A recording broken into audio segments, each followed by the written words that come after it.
आज देशहित weekend special देखकर आपको अपने देश पर बहुत गर्व होगा। भारत ने दुनिया के सबसे घातक हथियारों में एक पिनाका रॉकेट को डिजाइन किया, देश में ही बनाया। इसे बनाना कितना मुश्किल है, ये कितनी बड़ी चुनौती है और इसे एक्सपोर्ट करने से देश को कितना फायदा हो रहा है, इसकी रिपोर्ट सीधे पिनाका की फैक्ट्री से आपके लिए लेकर आए हैं जी न्यूज के डिफेंस रिपोर्टर कृष्ण मोहन मिश्रा।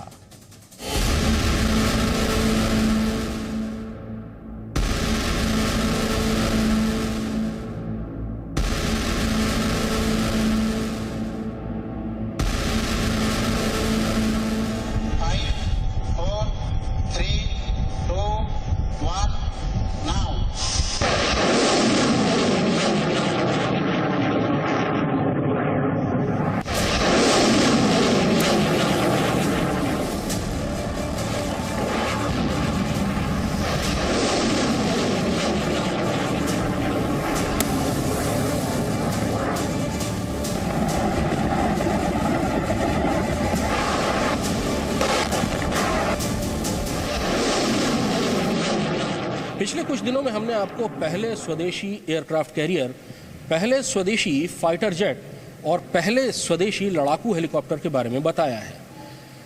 अब हम आपको बता रहे हैं पहले स्वदेशी मल्टी बैरल रॉकेट लॉन्चर के बारे में, जिसने अपने इंडक्शन के साथ ही लड़ाई और जीत का स्वाद चखा था।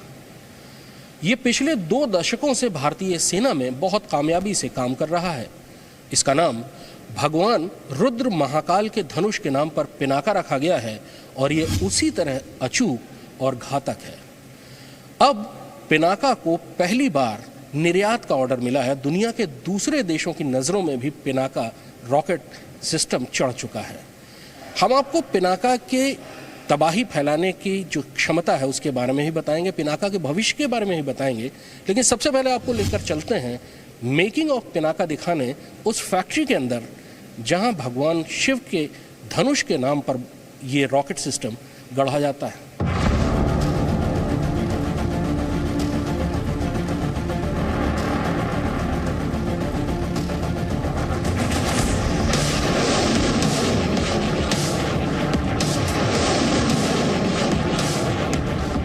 सरहद के खतरनाक पहाड़ी इलाकों में युद्ध के मोर्चे पर जब छिपे हुए दुश्मनों पर वार करना हो तो पिनाका ही काम आता है। बड़े इलाके में बड़ा अटैक करने वाले पिनाका के रॉकेट शत्रु के इलाके में बारूद की बारिश कर देते हैं। पिनाका जैसे रॉकेट लॉन्चर को किसी तोपखाने से ज्यादा कारगर माना जाता है। इसकी रेंज आर्टिलरी गन के मुकाबले बेहतर होती है। इसे आसानी से कहीं भी ले जाया जा सकता है और बहुत कम समय में तैनात किया जा सकता है। पिनाका का कैलिबर 214 मिलीमीटर का है, जो बोफोर्स के 155 मिलीमीटर के मुकाबले में काफी अधिक है। इसलिए तबाही फैलाने की इसकी ताकत भी जबरदस्त है।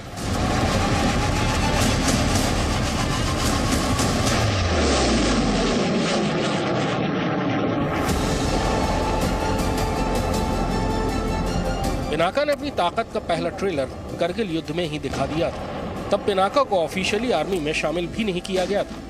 तोलोलिंग की लड़ाई में पिनाका ने ऐसी तबाही मचाई कि दुश्मन को पीछे हटने तक का मौका नहीं मिला।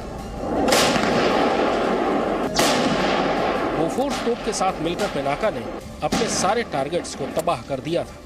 इसके बाद साल 2000 में भारतीय सेना में पिनाका की पहली रेजिमेंट बनाई गई। पिनाका के घातक हमले की वजह है इसकी रफ्तार।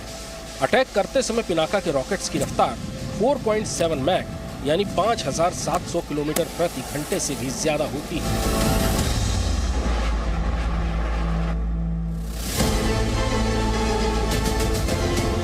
पिनाका को आवाज से 5 गुना तेज रफ्तार मिलती है इसके प्रोपेलेंट में भरे हुए high energy composite solid fuel से। पिनाका बनाने वाली इस फैक्ट्री में पहली बार किसी न्यूज चैनल के कैमरे को एंट्री मिली है और आज आपको पिनाका से जुड़े हर सवाल का जवाब मिल जाएगा। पिनाका रॉकेट को उसकी पावर कैसे मिलती है, इसमें कितना बारूद है और भविष्य में पिनाका कितना खतरनाक हथियार बनेगा, ये सब कुछ आपको आगे दिखाएं। पर सबसे पहले पिनाका की तेज रफ्तार का फार्मूला समझिए।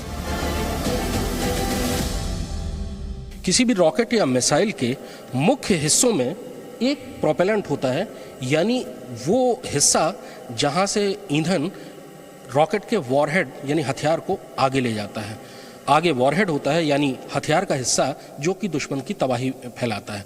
उसके आगे एक फ्यूज़ होता है, उसमें एक हिस्सा कि जो कि वॉरहेड को दरअसल ब्लास्ट करता है, विस्फोट करता है, और प्रोपेलेंट को चलाने वाले जो इग्नाइटर्स होते हैं जिससे प्रोपेलेंट चलता है। यहाँ पर प्रोपेलेंट यानी पिनाका के उस हिस्से की टेस्टिंग चल रही है जो दरअसल पिनाका के हथियार को, वॉरहेड को आगे ले जाएगा।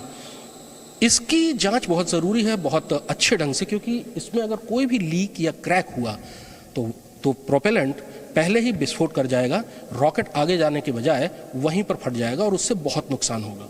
इसलिए इसकी जांच यहाँ पर एक्सरे मशीनों से बहुत अच्छे से की जाती है कि इसमें कहीं कोई क्रैक्स या एयर बबल ना हो। हमारे साथ प्लांट हेड हैं सुनील जायसवाल साहब। जायसवाल साहब, ये हिस्सा रॉकेट का सबसे मुख्य हिस्सा है क्योंकि यही हथियार को आगे ले जाएगा। क्या क्या खराबियां आप इसमें चेक करते हैं और अगर कोई खराबी पाई जाती है तो फिर क्या होता है? कोई भी रॉकेट में एक प्रोपल्शन सिस्टम होता है जो वॉरहेड को कैरी करता है। प्रोपल्शन सिस्टम कास्ट होने के बाद में एक फाइनल क्लियरेंस के लिए इसको एक्सरे किया जाता है। इस एक्सरे में कहीं पे भी जो वॉइड्स नहीं होने चाहिए, क्रैक्स नहीं होने चाहिए। ये अगर होगा तो it is not suitable for carrying the rockets. अगर ये हुआ और कभी बर्न हुआ, वो ब्लास्ट होने के चांसेस है। इसलिए इसको यहाँ पे फाइनल क्लियरेंस के लिए बिफोर इंटीग्रेशन, वॉरहेड के साथ में लगने से पहले इसको क्लियर करना पड़ता है। तो यहाँ पे जितने भी वॉइड्स अगर पूरे ऑल अलोंग दी लेंथ, जितनी लंबाई हो, चाहे छोटा हो या बड़ा रॉकेट हो, कंपोजिट प्रोपेलेंट ये बहुत इंपॉर्टेंट क्वालिटी पैरामीटर है कोई भी रॉकेट का असेंबली करने के पहले। इसमें कोई बड़ा होल नहीं होना चाहिए, एयर वॉइड्स नहीं होना चाहिए, क्रैक्स नहीं होना चाहिए।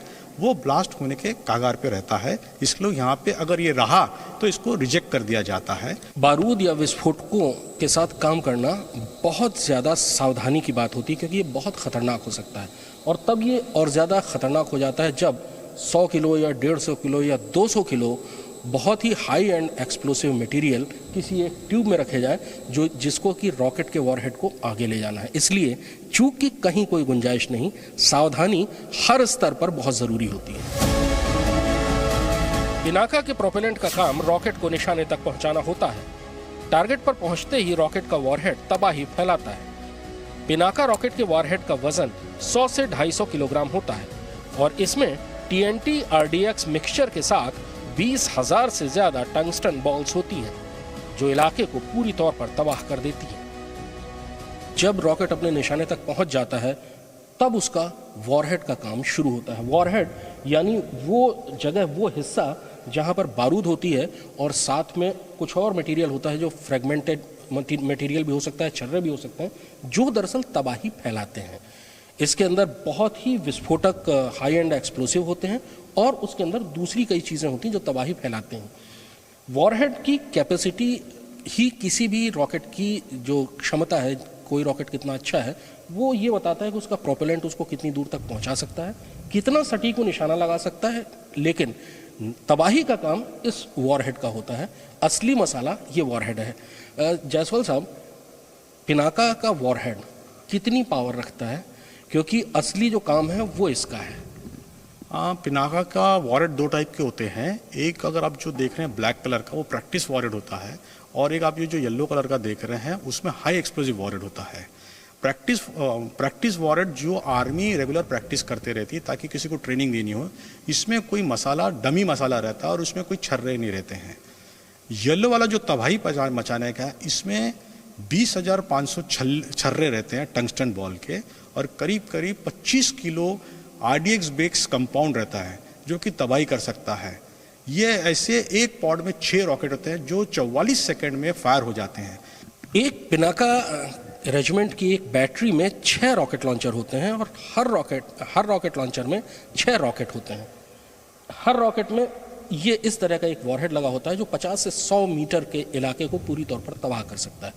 44 सेकंड में सारे के सारे 12 रॉकेट फायर हो जाते हैं। अब अंदाज़ा आप ये लगाइए कि 6 रॉकेट लॉन्चर्स की एक बैटरी जिसमें हर में 12 रॉकेट्स हैं, यानी 12 छंग 72 रॉकेट्स जब 44 सेकंड में फायर होंगे और हर रॉकेट 50 से 100 मीटर के इलाके को तबाह कर देगा, तो वो कितनी बड़ी तबाही फैलाएगा, और वो भी कितने कम समय में। रेंज 13 किलोमीटर से लेकर 45 किलोमीटर तक हो सकती है, यानी उस छोटी से छोटी रेंज से लेकर बड़ी से बड़ी रेंज तक। इसीलिए पिनाका सबसे ज़्यादा लोकप्रिय, सबसे ज़्यादा पसंदीदा हथियार है आर्टिलरी का भारत का, और अब आर्मीनिया का। वॉरहेड और प्रोपेलेंट को जोड़ने का काम पिनाका के निर्माण का सबसे महत्वपूर्ण हिस्सा होता है। इसे बहुत बारीकी से किया जाता है और इसके बाद तैयार रॉकेट की बहुत बारीकी से जांच की जाती है। इसकी उड़ान सही रहे, निशाना दुरुस्त रहे और लंबे समय तक ये कारगर रहे, इसके लिए हर हिस्से को जांचा जाता है। इसका वजन और लंबाई चेक की जाती है।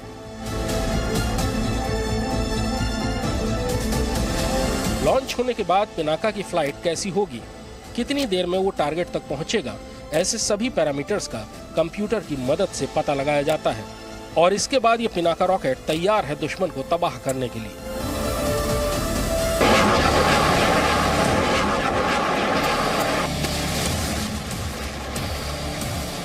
पिनाका से दुश्मन के सैनिकों, टैंकों को निशाना बनाया जा सकता है और इनके जरिए दुश्मन के रनवे भी बर्बाद किए जा सकते हैं। पिनाका की एक रेजिमेंट में 18 रॉकेट लॉन्चर होते हैं जो 3 बैटरियों में बटे हुए होते हैं। हर लॉन्चर में 12 रॉकेट्स होते हैं जिन्हें केवल 44 सेकंड में फायर किया जा सकता है। अगर पूरी बैटरी एक साथ फायर करे तो 44 सेकंड में कुल 72 रॉकेट फायर किए जा सकते हैं, यानी एक बैटरी 1 वर्ग किलोमीटर का इलाका पूरी तौर पर तबाह कर देती है। अब यही ताकत भारत से एक्सपोर्ट होकर दूसरे देशों तक पहुंच रही है। स्वदेशी पिनाका सिस्टम के लिए आर्मेनिया ने भारत के साथ एक डील की है। ये डिफेंस डील करीब 2000 करोड़ रुपए की है और इस डील के तहत आर्मेनिया भारत से पिनाका रॉकेट सिस्टम पाने वाला पहला विदेशी ग्राहक होगा। तो अभी जो कॉन्टेक्ट हुआ उनसे, तो उसमें तीनों वर्जन है पिनाका के। पिनाका 1 जो 37 किलोमीटर है और पिनाका एक्सटेंड रेंज वो है 45 किलोमीटर और तीसरा है पिनाका गाइडेड जो 75 किलोमीटर है। तो वो तीनों अलग अलग क्वांटिटी का टोटल ऑर्डर जो है तीनों का एक साथ उन्होंने कॉन्ट्रैक्ट साइन किया वहाँ की गवर्नमेंट। पिनाका को ट्रक के जरिए ढोया जाता है जिसमें 6 रॉकेट्स के 2 पैड होते हैं। पूरा पैड एक साथ बदला जाता है, यानी कुछ ही मिनटों में इसे रीलोड किया जा सकता है। पिनाका की रेंज शुरुआत में 38 किलोमीटर थी जिसे बढ़ाकर 45 किलोमीटर किया गया। अब पिनाका गाइडेड रॉकेट की रेंज 75 किलोमीटर तक कर दी गई है। पिनाका की फैक्ट्री में हमें यह भी पता लगा कि इसकी रेंज बढ़ाने का प्रोजेक्ट कैसे पूरा किया गया। जयसवाल साहब, पिनाका की रेंज 38 किलोमीटर शुरुआत में होती थी, फिर वो 45 हुई, अब वो 75 होगा। प्रोपेलेंट कितना बढ़ाया जाता है, मतलब एक समझने की बात एक लेमैन के लिए कि कैसे उसकी रेंज बढ़ाई जाती है और उससे क्या प्रोपेलेंट बढ़ाकर करते हैं? ये हाँ, 2 चीज़ होती है। प्रोपेलेंट की रेंज जो बढ़ानी होती है 2 टाइप के, देखो रॉकेट और मिसाइल में पहले 2 डिफरेंस है, ये समझ लो। रॉकेट जो होता है वो डायरेक्टेड होता है, उसमें क्वांटिटी ऑफ प्रोपेलेंट और उसका एंगल क्या होगा, एक डायरेक्शन में चलता है, जिसमें कोई गाइडेड सिस्टम नहीं होता है। वो एक आप जो एंगल देंगे वो एंगल तक जितनी क्वांटिटी ऑफ प्रोपेलेंट होगी। जैसे 38 किलोमीटर्स में 101 kg प्रोपेलेंट है और जो 45 किलोमीटर का पिनाका है उसमें 108 kg प्रोपेलेंट है, प्लस उसमें हाई एनर्जी मटेरियल है। सो इसमें कंपोजिशन में डिफर करता है कि कितना देर कैरी करेगा करके। इसमें एक गाइडिंग सिस्टम भी लगा होता है। इससे न केवल रॉकेट की सटीकता बढ़ गई है बल्कि अब फायर होने के बाद फ्लाइट के बीच में भी रॉकेट की दिशा बदली जा सकती है। अब पिनाका का फ्यूचर प्लान भी सामने आ चुका है। भविष्य में पिनाका को और ज्यादा स्मार्ट और घातक बनाने की तैयारी हो चुकी है। 15 जून को सबमिट किया है सुमोटो मेक 2 प्रपोजल में। एक है 130 to 150 किलोमीटर और एक है 250 किलोमीटर। ये पूरा दोनों है, तो दोनों गाइडेड रहेगा। और उसमें जो 150 किलोमीटर है, जो अभी आज के तारीख में अभी तक जो अपने यूजर जो आर्मी है वो 90 किलोमीटर स्मर्च खरीदते हैं, लेकिन ये उससे जो 130 किलोमीटर है ये बहुत ज़्यादा अच्छा है। और दूसरी चीज़ है कि ब्रह्मोस जो 250 किलोमीटर का काफ़ी हमने प्रपोजल भी दिया। प्रपोजल के बाद में डिस्कशन भी हुआ। हमने उनको ये बताया कि जो आर्मी के अंदर यूज है, जो एयरफोर्स और नेवी को छोड़ के जो आर्मी में जो पर्टिकुलर उसमें सीकर की ज़रूरत नहीं है, जबकि जो ब्रह्मोस का प्राइस है वो करीब करीब 40 करोड़ के करीब है, जबकि हमारा ये प्राइस है ये 8 करोड़ का है। Pinaka multi barrel rocket launcher system को आप छोटा पैकेट बड़ा धमाका कह सकते हैं। क्विक रिएक्शन टाइम यानी जल्द पलटवार करने की काबिलियत पिनाका को बाकी हथियारों के मुकाबले 2 कदम आगे रखती है। जल्दी ही पिनाका की मदद से बॉर्डर पार लॉन्ग रेंज स्ट्राइक करना भी मुमकिन होगा। पिनाका ने ब्रह्मोस के बाद भारत के लिए हथियारों का दूसरा बड़ा सौदा दिलवाया है। स्वदेशी हथियारों पर विदेशों में भरोसा दिखाया जाना हथियारों के मामले में आयातक से निर्यातक बनने की राह में भारत का एक बड़ा कदम है। टंगस्टन की ऐसी 20,000 से ज्यादा बॉल्स पिनाका रॉकेट लॉन्चर के इस वॉरहेड में भरी हुई हैं। अंदाजा लगाइए कि इस वॉरहेड के अंदर भरे हुए 25 किलो TNT और RDX के विस्फोट से ये टंगस्टन बॉल किस रफ्तार से बाहर आती होंगी और दुश्मन पर किस तेजी से मौत की बौछार करती होंगी। पिनाका की यही घातक क्षमता, इसकी रफ्तार और इसका अचूक निशाना इसको इतना जबरदस्त हथियार बनाते हैं। पिनाका की रेंज भी बढ़ रही है और उसकी सटीकता भी। पिनाका की उड़ान लंबी होती जा रही है और इसी के साथ बढ़ता जा रहा है दुश्मनों के दिल में इस रॉकेट लॉन्चर का कहर। कृष्ण मिश्रा, जी मीडिया, बाजारगांव, महाराष्ट्र। ब्रेक के बाद आपका स्वागत है। दुनिया के सामने विश्व युद्ध का खतरा मंडराने लगा है। ऐसा लग रहा है कि कभी भी दुनिया विध्वंसक जंग की तरफ बढ़ सकती है। रूस ने अब सीधे नेटो के सामने उनके खिलाफ परमाणु हमला करने वाले विमान तैनात कर दिए। तो क्या पुतिन ने कर दिया है नेटो के खिलाफ जंग का ऐलान?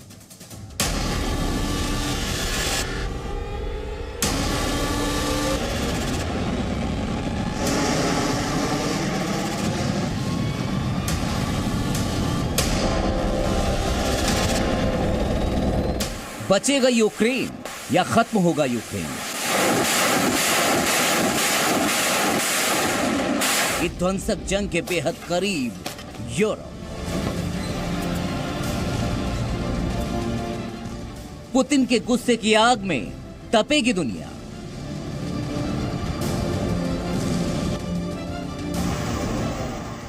तीसरे विश्व युद्ध की तैयारी पूरी, अंजाम बाकी।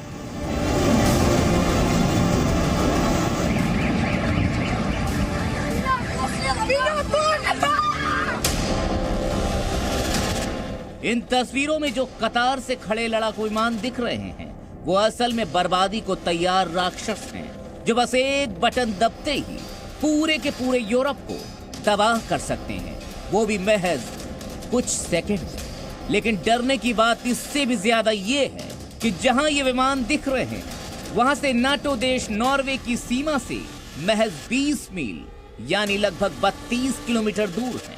और ये लड़ाकू विमान रूस ने अपनी सीमा पर तैनात कर रखे हैं। मतलब साफ है, एक पल के लिए भी पुतिन का दिमाग घूमा तो यूक्रेन के साथ साथ नाटो के खिलाफ भी बॉम्बर बम बरसा सकते हैं। ये बॉम्बर कोई छोटे मोटे बम बरसाने के लिए नहीं खड़े हैं, ये बम वर्षक परमाणु हथियारों को ले जाने और गिराने में भी सक्षम है। मतलब बेहद आम सी दिख रही ये तस्वीर सिर्फ और सिर्फ बर्बादी की तैयारी में घिर।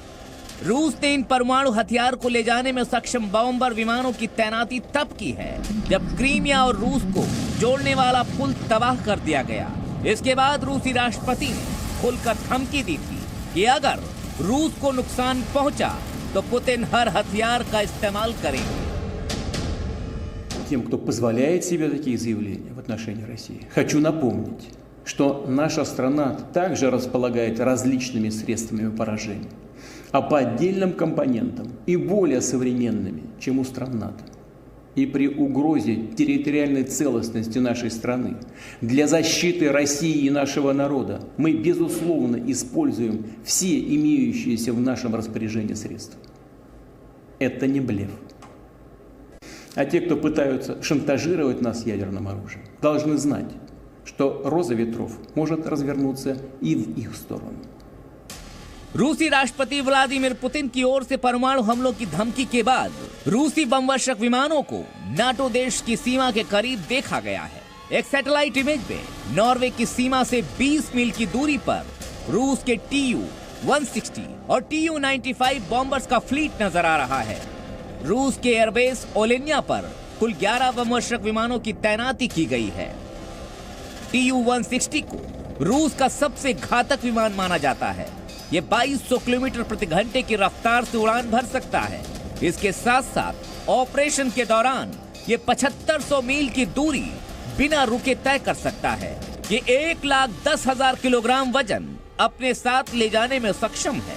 ऐसे परमाणु हथियारों को ले जाने में भी इसे किसी भी प्रकार की कोई दिक्कत नहीं है। अमेरिकी राष्ट्रपति जो बाइडेन ने हालांकि रूस की धमकियों का जवाब भी दिया है, लेकिन उन्हें भी मालूम है कि रूस के पास जितने परमाणु हथियार हैं वो यूरोप के साथ साथ अमेरिका के लिए खतरनाक साबित हो सकते हैं। You know, America and its allies are not going, let me emphasize, are not going to be intimidated, are not going to be intimidated by Putin and his reckless words and threats. He's not going to scare us, and he doesn't, or intimidate us. Putin's actions are a sign he's struggling. The sham referenda he carried out and this routine he put on, don't worry, it's not on there if you're looking, okay? And we're fully prepared to defend it. I want to say this again. America is fully prepared with our NATO allies to defend every single inch of NATO territory. कुल मिलाकर Crimea और रूस के बीच बने पुल पर हुए हमले ने रूस यूक्रेन जंग में घी डालने का काम किया है। पुतिन जिस तरह से गुस्से में है वो दुनिया भर के लिए खतरे की घंटी है, खासकर नेटो के लिए तो सबसे ज्यादा। और नेटो अगर इस जंग में कूदता है तो मतलब सिर्फ और सिर्फ बर्बादी होगी। ब्यूरो रिपोर्ट, जी मीडिया। ईरान में एंटी हिजाब क्रांति को 1 महीना पूरा हो चुका है। ठीक 30 दिन पहले महसा अमीनी की मौत के बाद शुरू हुआ आंदोलन अब ईरान के हर शहर में फैल चुका है। इस प्रोटेस्ट में कट्टरपंथियों को अपनी बर्बादी क्यों दिख रही है, ईरान से आई आज की रिपोर्ट में देखिए।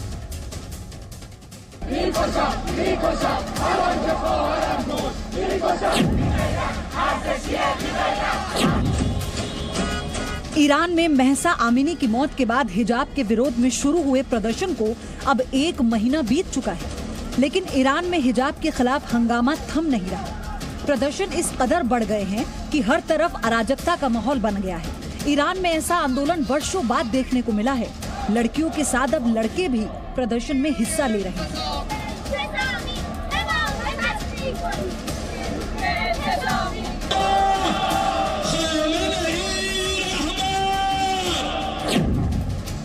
ईरानी लोगों के निशाने पर सबसे ज्यादा ईरान के राष्ट्रपति इब्राहिम रईसी हैं। इन तस्वीरों को आप देख सकते हैं कि रईसी के पोस्टर को प्रदर्शनकारी आग के हवाले कर चुके हैं।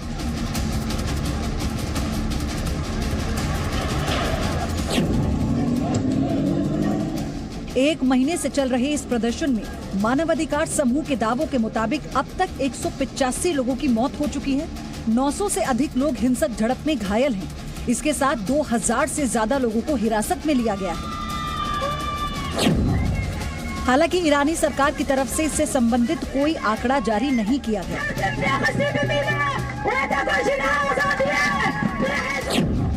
वहीं ईरान के सर्वोच्च नेता अयातुल्ला अली खामेनेई ने पूरे प्रदर्शन के पीछे अमेरिका और इजराइल का हाथ बता दिया। हालांकि खामेनेई ने 22 वर्षीय महसा अमीनी की मौत को दुखद घटना करार दिया।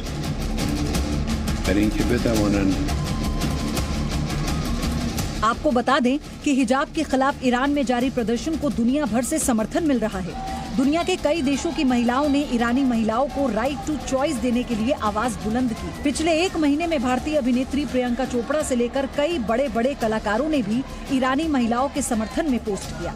ऐसे में 1 महीने बाद भी ईरानी महिला अपनी मांग को लेकर अड़ी हुई है। लेकिन देखना होगा क्या ईरानी सरकार महिलाओं के आगे झुकती है या फिर ये विरोध को ही दबा देगी। ब्यूरो रिपोर्ट, जी मीडिया। देश हित में अब बात करते हैं 5G नेटवर्क की। क्या देश में 5G नेटवर्क आने के बाद सब कुछ बदल जाएगा? आप सोच रहे होंगे कि इंटरनेट की स्पीड बढ़ जाएगी, फिल्म जल्दी डाउनलोड हो जाएगी, लेकिन एक अहम बदलाव होगा इलाज में। जी हां, आप पटना में रहते हुए दिल्ली के डॉक्टर से ऑपरेशन करवा पाएंगे, यानी बिना डॉक्टर के पास गए ही आपका इलाज हो जाएगा।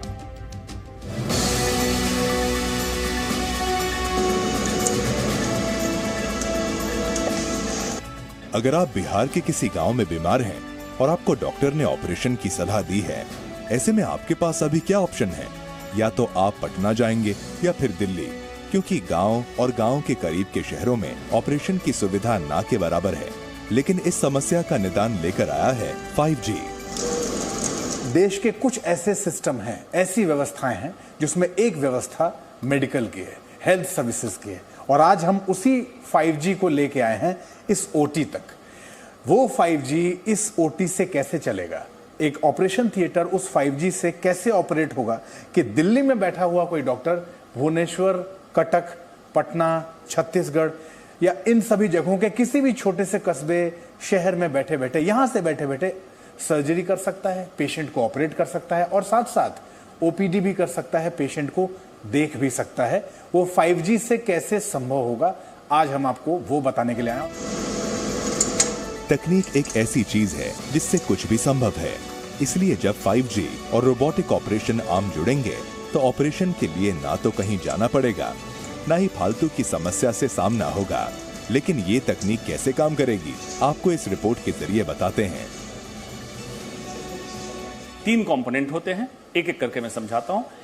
ये जो कंपोनेंट है, इसमें आप देख रहे हो बहुत सारे आर्म्स, जैसे ह्यूमन आर्म्स होते हैं, इंसान का हाथ होता है, उस तरह के आर्म्स दिख रहे होंगे। इसको हम कहते हैं पेशेंट कार्ट, मतलब मरीज के ऊपर रोबोट का यही हिस्सा एक सेपरेट कार्ट है। देखने में आसान लग रहा होगा, ये बहुत भारी कार्ट होता है, 700 किलोग्राम के आसपास। ये मूव कर सकता है, जैसे हमें पोजिशनिंग करनी है ये उस हिसाब से मूव करता है, जिस डायरेक्शन में ले जाना है बहुत स्मूथली मूव करता है। इतना इंपॉर्टेंट कार्ट है और ये टोटली कनेक्टेड होता है बाकी कार्ट से, ये आपने देख लिया। दूसरा इसी तरह से कार्ट है जिसको हम कहते हैं विजन कार्ट। विजन कार्ट में ये सारी चीज़ें जो इसमें हो रही होंगी यहाँ डिस्प्ले में आता है। ये सारे एनर्जी डिवाइसेस जिससे हमें ऑपरेशन करने में एनर्जी सोर्स की जरूरत होती है, और ये जैसे किसी भी कंप्यूटर का हिस्सा कहते हैं CPU, सेंट्रल प्रोसेसिंग यूनिट, ये होता है। और इन सब को कंट्रोल करने के लिए हमारे पास तीनों सिस्टम को सिंक्रोनाइज करने, आप देख रहे होंगे ब्लू वायर है जो आप देख रहे हैं OT के किनारे किनारे रन होता हुआ तीनों सिस्टम में जा रहा है, और ये फाइनली इस सिस्टम में कनेक्ट हो जाता है। इस सिस्टम को हम बोलते हैं सर्जन कंसोल, जहां सर्जन बैठता है। ये हमारा पूरा सिस्टम है। इसी सिस्टम को अगर कंट्रोल करें हम तो ये दोनों सिस्टम कंट्रोल होते हैं। अभी फॉर द टाइमिंग ये system surgeon console, patient cart, vision cart तीनों एक ही ऑपरेशन थिएटर के अंदर है। 5G के आते ये सर्जन कंसोल 5G के माध्यम से कहीं दूर सुदूर जहां 5G की सुविधा उपलब्ध है, और ये पेशेंट कार्ट और विजन कार्ट वहां उपलब्ध है और वहां भी ऑपरेशन थिएटर है, ये सर्जरी वहीं की जा सकती है। इसका मतलब साफ है, वो दिन दूर नहीं है जब 5G नेटवर्क से देश के अस्पतालों के OPD और ऑपरेशन थिएटर एक दूसरे से जुड़ जाएंगे, और देश के किसी महानगर में बैठे डॉक्टर किसी छोटे शहर या कस्बे के अस्पताल में भर्ती मरीज का अपनी कुर्सी पर बैठे ही इलाज कर पाएंगे, पेशेंट को ऑपरेट कर पाएंगे।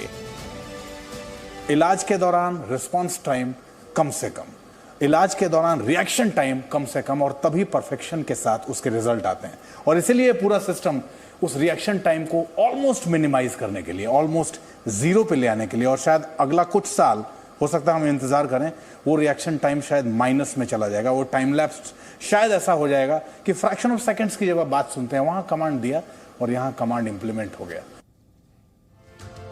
अयोध्या में राम मंदिर निर्माण के बाद कैसा दिखेगा, इसकी तस्वीरें सामने आई हैं। तस्वीरों में प्रभु श्री राम का भव्य मंदिर नजर आ रहा है। श्री राम जन्मभूमि तीर्थ क्षेत्र ट्रस्ट के महासचिव चंपत राय ने ये तस्वीरें जारी की हैं। इन तस्वीरों को जारी किया गया है और जब निर्माण हो जाएगा उसके बाद राम मंदिर कुछ इस तरह का नजर आएगा। अलग अलग एंगल से राम मंदिर कैसा दिखेगा ये आप देख सकते हैं। स्थापत्य कला का बहुत बेहतरीन नमूना होगा, साथ ही साथ हरियाली का भी पूरा ख्याल रखा जा रहा है। विशाल और भव्य राम मंदिर का निर्माण हो रहा है अयोध्या में, और निर्माण के बाद मंदिर कैसा दिखेगा ये झलक चंपत राय ने सोशल मीडिया पर कुछ तस्वीरें जारी करके दिखाई हैं।